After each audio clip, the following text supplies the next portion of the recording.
Quels sont les membres que la femme doit obligatoirement couvrir en prière?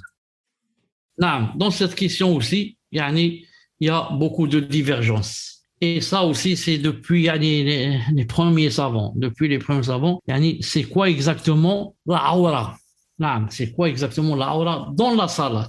Dans la salat, non.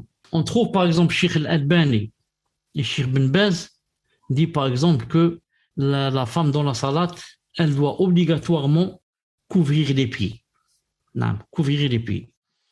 Avant cela, puisque la personne dit en général quels sont les membres et elle ne parle pas spécialement des pieds, je voudrais dire que pour le visage, dans la salat, on le découvre et les deux mains aussi. On prie à visage découvert. Sauf, certains savants disent, si dans la chambre où là, il y a des étrangers, des hommes étrangers par exemple, dans ce cas, elle se couvre le visage, c'est comme si elle était par exemple dans la rue. Sinon, dans la maison, il n'y a personne, seulement les maharim, on prie à visage découvert et mains découvertes. Seulement le grand problème, c'est quoi? C'est les pieds. Est-ce que la femme peut prier à pieds découverts, pieds nus, ou bien doit couvrir ses pieds, ou bien doit couvrir ses pieds? Je dis, il y a une grande divergence en cela.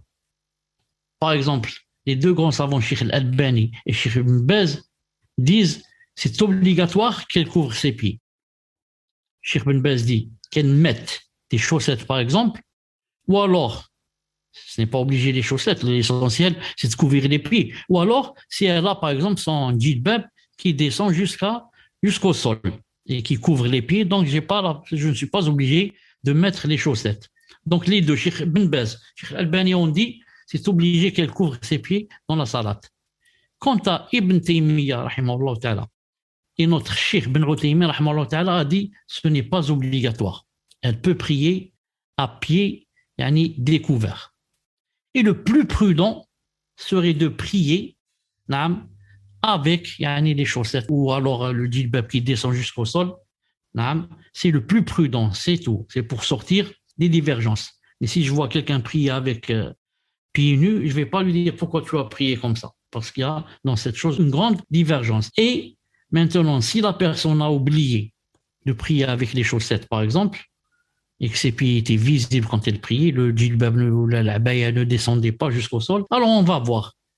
Si elle est d'avis que c'est obligatoire, alors elle doit refaire sa salat tant que son moment n'est pas encore sorti. Et si elle est d'avis que c'est permis de montrer ses pieds, donc elle ne refait pas la salat. Voilà, Inch'Allah, pour cette question.